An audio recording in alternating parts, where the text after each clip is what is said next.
Pak Babin.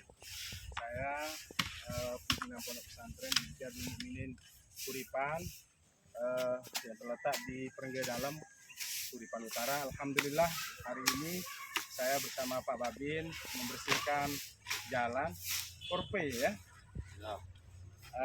Dan tentunya Pak Babin selalu berkunjung ke pondok-pondok pesantren yang ada di Kuripan Utara. Ada Ponpes Hijabul Mukminin, ada Al-Madani, Nurul Madani,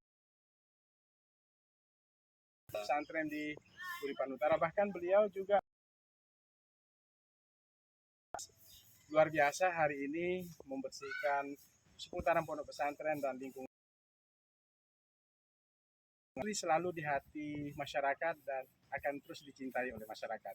Terima kasih. Assalamualaikum warahmatullahi wabarakatuh. Salam sejahtera untuk kita semua. Om Santi Santi Om.